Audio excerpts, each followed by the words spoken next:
ये शाम मस्तानी मदहोश किए जा, मुझे दूर कोई खींचे तेरी ओर लिए जाए। जी हाँ, स्वागत है आपका एक और नए वीडियो में। और ये गाने का अंतरा मैंने इसलिए ले लिया है क्योंकि वीडियो ही कुछ इस सब्जेक्ट पे बनने वाला है। आपकी स्क्रीन पर नज़र आ रहा है, मैं इस वक्त हूँ जो हमारा काठगोदाम 3 पानी बाईपास है वहाँ पर। स्वागत है आपका एक और नए वीडियो में। और इस वक्त मैं इस रोड से गुजर रहा था अभी, तो मुझे अनायास ही ये बोर्ड लगा हुआ नज़र आ गया यहाँ पर कि शराब जो है स्वास्थ्य के लिए हानिकारक है। मैं वो आपको दिखा देता हूँ जूम करके। मैंने अभी आपको दिखाया, शायद आपको समझ में नहीं आ रहा होगा, लेकिन ये देखिए इस तरीके से यहाँ पर। तो ये जो यहाँ पर बोर्ड लगा हुआ है, ये इसलिए लगा हुआ है आपको चेतावनी देने के लिए। और उसके साथ साथ ये एक साइन बोर्ड भी है कि इस जो 3 पानी काठगोदाम बाईपास है हमारा, उस पर एक इंग्लिश वाइन शॉप खुल गई है। और जब हमने ये खबर डाली थी तो लोगों ने मुझसे प्रतिक्रियाएं आ रही थी, और प्रतिक्रियाओं में ये भी पूछा जा रहा था कि ये दुकान कहाँ पर खुलने वाली। तो मैं आपको बता दूं, क्योंकि अपडेट करना हर चीज़ को, चाहे वो अच्छी है या बुरी है, ये मेरा अपना नैतिक कर्तव्य है। और सबसे बड़ी बात यहाँ पर यह है कि देखिए, जिसने दुकान खोली है या इस क्षेत्र में दुकान खोली है, उससे हमारा कोई लेना देना नहीं है, और ना मैं उनके प्रति कोई द्वेष का भाव रखता हूँ। हम सिर्फ जनरल अवेयरनेस के लिए ये वीडियो बना रहे हैं कि भाई इसमें अच्छी चीज़ें या फिर बुरी चीज़ें, किस तरीके से ये हमें इफ़ेक्ट करेगा, हमारे क्षेत्र को इफ़ेक्ट करेगा, ये सारी चीज़ें मैं इसमें आपके साथ चर्चा करूँगा। तो फ़िलहाल जो लोकेशन है वो है आपका 3 पानी काठगोदाम बाईपास जो है गोलापार में, और खेड़े चौराहे से ठीक ऊपर ये यहाँ पर लोकेशन है जो मैं आपको दिखा रहा हूँ। ये देखिए, जब आप खेड़े चौराहे से आते हैं तो यहाँ पर आपको, जब खेड़े चौराहे से आते हैं तो आपके दाईं साइड में ये बोर्ड आपको मिल जाता है, और यहीं पर ये जो है इंग्लिश वाइन शॉप जो है ये खुली हुई है। ठीक है, तो यहाँ पर ये इस तरीके से यहाँ पर ये इंग्लिश वाइन शॉप खुली हुई है। तो अब हमें ये देखना है, हमें ये सोचना है, क्योंकि देखिए नंबर एक बात तो यह है कि हमारे क्षेत्र में विगत कई सालों से जो है कच्ची शराब जो है बेतरतीब ढंग से बिक रही है, जिसको पीकर असमय ही बहुत सारे लोग जो है काल का ग्रास बन जा रहे हैं और काल के मुंह में समा जा रहे हैं।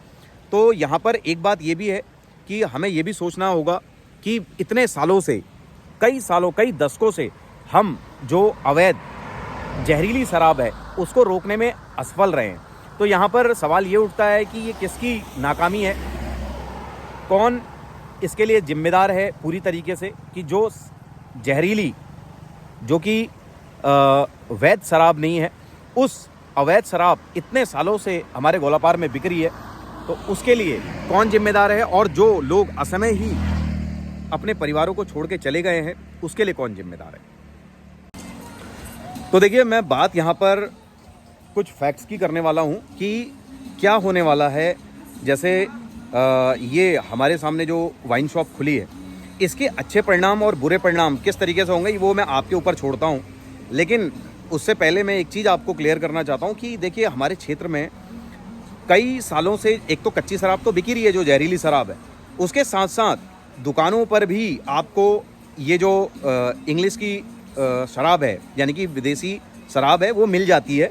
लेकिन उसका, जैसे सपोज़ कीजिए कि अगर बोतल का रेट 800 है, तो आपसे वो 800 की जगह 1000 या फिर 1200 इस तरीके से चार्ज करते हैं। तो ये सब चीज़ें भी इस चीज़ से मुझे लगता है कंट्रोल होंगी। देखिए, अपने अपने व्यूज़ हैं, क्या फ़ायदे क्या नुकसान, क्योंकि सबसे बड़ी बात यहाँ पर एक चीज़ है, ये जो वाइन शॉप खुली है, ये वाइन शॉप सरकारी वाइन शॉप है, ये प्रॉपर वैलिड वाइन शॉप है जो कि सरकार ने लाइसेंस, बाकायदा लाइसेंस देकर खोली है। तो ये जिन्होंने भी खोली है उससे जो है सरकार को राजस्व प्राप्त होगा, यानी कि जो भी व्यक्ति शराब का सेवन करते हैं वो प्रॉपर तरीके से सही वाइन पिएंगे, शराब पिएंगे, लेंगे, और एमआरपी से ज़्यादा उसको बेची नहीं जा सकती। एक चीज़ ये भी है। तो ये सारी चीज़ें यहाँ पर होंगी। इसके अपने कुछ फ़ायदे अपने नुकसान हैं, लेकिन वो मैं सिर्फ आप पे छोड़ता हूँ। सिर्फ मेरा मकसद यही है कि जो चीज़ें अपडेट हो रही हैं क्षेत्र में वो मैं आप तक पहुँचाता हूँ और वो पहुँचाता रहूँगा। मैं यहीं पर ही से गुजर रहा हूँ, तो यहाँ पर एक छोटा सा रेस्टोरेंट भी है अपनी रसोई करके। तो ये अपनी रसोई है, ये जस्ट बगल में ही है। तो यहाँ पर थोड़ा सा एक रिव्यू कर लेते हैं कि ये कैसा रेस्टोरेंट है। देखिए शाम का समय है, बड़ा अच्छा यहाँ पर पूरा हिसाब किताब है। और ये आप नीचे की तरफ जाते हैं और यहाँ पर देखिए कितना सही सुकून देने वाला ये रेस्टोरेंट है। यहाँ पर ये हमारे एक परिचित का रेस्टोरेंट है। नमस्कार भैया, कैसे हैं? कैसे हैं आप? बस ठीक है। इधर को आ जाओ आप, थोड़ा सा ये वो नहीं आ रहा है इसमें क्लियर। हाँ, तो ये आपने रेस्टोरेंट खोला है, बड़ा अच्छा लग रहा है, खूबसूरत लग रहा है। इसमें क्या क्या अवेलेबल है ये बताओ जरा सा। जी, फास्ट फूड सब अवेलेबल है। हाँ। और खाना वगैरह सब अवेलेबल है। खाना वगैरह सब अवेलेबल है। और ये कब टाइमिंग क्या है इसकी, कब से कब तक खोलते हैं? सुबह 9 बजे से रात 11 बजे तक। रात 11 बजे तक खुला रहता है। और खाना मतलब सब हाँ जी, रेडी है, ठीक है। और बाकी गेस्ट बाहर से भी आते हैं आपके यहाँ, रुकते हैं? ठीक ठीक ठीक। तो देखिए ये अपनी रसोई करके यहाँ पर है, बहुत बढ़िया खूबसूरत रेस्टोरेंट है। तो मैं ऐसे ही यहाँ पर से कवर करता हुआ आ रहा था, तो ये जस्ट बगल में ही है, तो मुझे लगा कि यहाँ पर से रिव्यू भी लेने चाहिए। और ये भाई साहब हमारे परिचित भी हैं, तो इसके लिए तो आगे बात करता हूँ मैं आपसे इस मैटर पर। देखिए यहाँ पर मेरे साथ इस रेस्टोरेंट के जो ओनर हैं यानी कि भाई साहब हैं, और उनके पिताजी भी हैं यहाँ पर, तो इनसे बात करते हैं थोड़ा सा। आपका स्वागत है ताऊ जी। नमस्कार सर जी। नमस्कार। ये जो रेस्टोरेंट खोला है बच्चे ने, जी स्वरोजगार की तरफ इसने कदम बढ़ाया है, क्या कहेंगे बच्चे को और पेरेंट्स को क्या कहेंगे? जी ठीक है, लड़के ने खोला, ये बैंक में काम करता था, इसने कहा अपना काम करूंगा। हाँ तो अपना काम कभी कुछ सोचा कभी कुछ, फिर रेस्टोरेंट के बारे में सोचा था। हाँ हाँ। सन 84 से खोली थी मैंने, चाय की दुकान थी पहले। अच्छा अच्छा। उसके बाद बीच में फिर बंद करनी पड़ी कुछ कारण से। ठीक फिर अभी लड़के ने खोला है सन 2020 से। ठीक ठीक। तो अभी ठीक चल रहा है? जी ठीक चल रहा है। ठीक। और बाकी पेरेंट्स से क्या कहेंगे आप, और लोगों से? और लोगों से ये मतलब अपने बच्चों के लिए थोड़ा सा रोजगार, हाँ, क्योंकि नौकरियां तो बची नहीं है। नौकरियां तो है नहीं। हाँ जी। अब पढ़ लिख के आप बेरोजगार थे तो ना कुछ करना था। हाँ हाँ। तो ये कर रहे हैं। और लेकिन मैं लोगों से यही कहूँगा कि एक बार सेवा का मौका दो। हाँ। आइए देख लीजिए, टेस्ट देख लीजिए। सही है। केवल हाथों हाथ बनता है, ताज़ा बनता है, ताज़ा ही खिलाते हैं। ठीक। तो जैसे सुबह बनाए जाते हैं दिन में खिलाते हैं, ऐसा नहीं है। ठीक ठीक ठीक। तो ताज़ा आएगा, ताज़ा बनेगा। जो ऑर्डर आएगा आधे घंटे का टाइम लेंगे, लगभग आधे घंटे में कंप्लीट दे देंगे। ठीक। और ताऊ जी एक चीज पूछना है मुझे आपसे कि आप वीडियो वगैरह देखते नहीं देखते हमारे? हाँ जी, मैं देखता हूँ आपकी, तो मैं देखता हूँ। अभी मुझे उसमें नाम याद नहीं आ रहा है। उदित भट्ट। अच्छा। हाँ। तो मैं देखता हूँ, पुल का भी देखा था मैंने। हाँ हाँ। और आपकी जो वीडियो हैं बहुत बढ़िया और सटीक जो हैं, जो जैसा होना चाहिए स्थल पे ना जो हो रहा है वो आप दिखाते हैं। इसके लिए मैं बहुत आपका धन्यवाद। आपका देखते हैं आप लोग देखते हैं, उसी के लिए आपका धन्यवाद है। भैया आप भी देखते हैं वीडियो, कैसी लगती है वीडियो? बट जी मैं भी आपकी वीडियो देखता हूँ। काफ़ी आप बहुत सही तरीके से अपनी जो बात है वो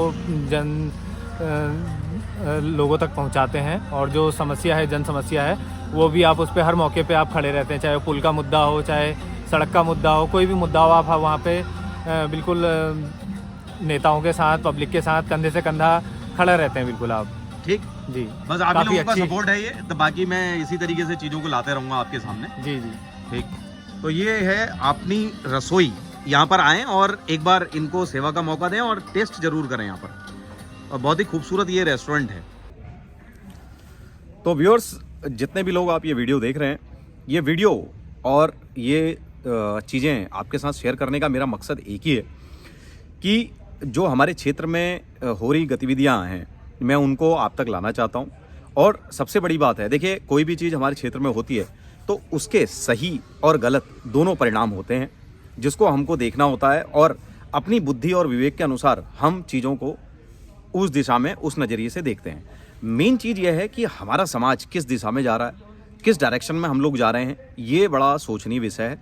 और इस विषय पर मुझे लगता है कि चर्चाएं बहुत ज़रूरी होनी चाहिए। और मेन यहाँ पर प्रॉब्लम ये है कि जैसे मैंने पहले भी कहा आपसे कि विगत कई दशकों से हमारे क्षेत्र में जहरीली शराब जो है धड़ल्ले से बिकती जा रही है, जिसको पीकर कितने लोगों ने अपनी जानें गंवा दी हैं। कई लोग तो ऐसे हैं कि उनके परिवार सड़क पे आ गए हैं।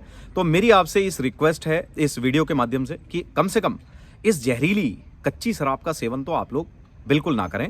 और दूसरी बात है कि अब जो ये हमारे क्षेत्र में, गोलापार क्षेत्र में, जो कि अब विधिवत रूप से खुल गई है शराब की भट्टी। और यहाँ पर सबसे बड़ी बात यह है, चिंता करने वाली बात यह है कि जो व्यक्ति शराब का सेवन कर रहा है वो सिर्फ अपनी ही हेल्थ को नुकसान नहीं पहुंचा रहा है, वो अपने साथ साथ जो पारिवारिक हेल्थ है उसकी, जो फाइनेंशियली हेल्थ है, वो उसको भी जो है वो नुकसान पहुंचाता है। और उसकी वजह से ही हमारे क्षेत्र में जितने भी लोग आप देख रहे हैं कि हमेशा जो क्षेत्र में हमारी जो ज़मीनें हैं, पुश्तैनी ज़मीनें हैं, उनको धीरे धीरे व्यक्ति जो है वो बेच रहे हैं और आने वाली पीढ़ियों के लिए फिर बाकी ज़मीनें नहीं रहेंगी। अब ज़मीनें नहीं रहेंगी तो खेती कहाँ से होगी, और खेती नहीं होगी तो फिर हमको खाने के लिए जो है अन्न कहाँ से मिलेगा। ये सारी चीज़ें हैं, क्योंकि देखिए क्या है, फ़र्क पड़ता है, फ़र्क धीरे धीरे पड़ता है, कभी भी फ़र्क एक साथ नहीं पड़ता है। तो ये सब चीज़ें जो हमें आज आधुनिकीकरण की दौड़ में हम लोग भाग रहे हैं, तो ये कंक्रीट के जंगल जो हमारे अपने इस खेती वाले क्षेत्र में उगना शुरू हो गए हैं, इसका असर जो है आज से 25-30 साल के बाद हमें पता चलेगा और हमें समझ में आएगा कि हम कहाँ किस ओर को जा रहे हैं। तो फिलहाल मैं ये वीडियो इसीलिए बना रहा था, बहुत सारे लोगों ने आपने प्रतिक्रिया दी कि ये जो देसी शराब, हमारी जो विदेशी शराब की शॉप है वो कहाँ पर खुली है, इसकी लोकेशन क्या है, किस तरीके से क्या है। तो ये एक जन जागृति करने के लिए और आपको सारी चीज़ों से अवगत कराने के लिए ये वीडियो मैं जो है बना रहा हूँ। तो इसमें अपने विचार आप ज़रूर रखिएगा कमेंट्स के माध्यम से। देखिए मैंने पहले भी कहा, जिसने दुकान खोली है या जो दुकान खोल रहा है, देखिए जो इकाई है दुकान खोलने वाली वो सरकार है, और सरकार ने अपने राजस्व के लिए और प्रॉपर तरीके से लाइसेंस के साथ ये दुकान खुलवाई है। जिस व्यक्ति ने ये दुकान खोली है उसने भी प्रॉपर तरीके से अधिभार दिया है। करीब 5 करोड़ 5 लाख रुपए की एक बड़ी राशि जो है वो व्यक्ति सरकार को देगा। तो ये सब चीज़ें हैं, तो इसको अपना विचार रखिएगा और मैं कोशिश करूँगा आपसे कि आपके विचार कमेंट्स के माध्यम से मैं पढूं और उनको फिर अगले वीडियो में हम डिस्कस करेंगे। तो फिलहाल ये वीडियो जन जागृति के लिए है, अवेयरनेस के लिए है, और आपके अपने क्या विचार हैं ये मैं आप तक छोड़ता हूं, आपके अपने विवेक पर छोड़ता हूं। अपने कमेंट्स कीजिएगा और कमेंट्स के माध्यम से फिर हमें बताइएगा कि क्या है, इसके क्या दूरगामी परिणाम होंगे, किस तरीके से आप लोग इसको देखते हैं, क्या होगा आगे, और क्या इससे माहौल बिगड़ेगा, क्या इससे हमारे क्षेत्र में जो अवैध अंग्रेजी शराब बिक रही थी वो बंद होगी, इसके क्या फ़ायदे हैं, क्या नुकसान है, ये मैं फिर आप पे छोड़ता हूँ। वीडियो देखने के लिए बहुत बहुत धन्यवाद, और मैं आपसे यही रिक्वेस्ट करूँगा कि ये वीडियो को शेयर कर दीजिएगा ताकि ये जो जानकारी है वो और लोगों तक भी पहुँच पाए। और मैं ऐसे ही घूमता हुआ आज यहाँ पर बैठा था, उसके बगल में हमें जो है कुमाऊनी रसोई, अपनी रसोई जो है वो मैं यहाँ पर आया हुआ था, तो अच्छा मुझे रिव्यू लगा। मैंने यहाँ पर चाय पी है और चाय बहुत बढ़िया है, और बाकी यहाँ पर वेज और नॉन वेज और मेन कोर्स सारी चीज़ें यहाँ पर मिलती हैं। तो आप ज़रूर यहाँ पर आइए और इनको सेवा का एक अवसर ज़रूर दीजिए। फिर से मैं आप सभी लोगों का दिल से धन्यवाद करना चाहता हूँ, आप जो हमारे इस फेसबुक पेज को इतना प्यार और सपोर्ट दे रहे हैं। बस रिक्वेस्ट इतनी है कि कोई भी वीडियो, जानकारी भरा जो वीडियो आपको लगता है उसको आप शेयर करना ना भूलिए। अपना खास ख्याल रखें। मैं मिलता हूँ आपसे ऐसे ही दूसरे वीडियो में। नमस्कार।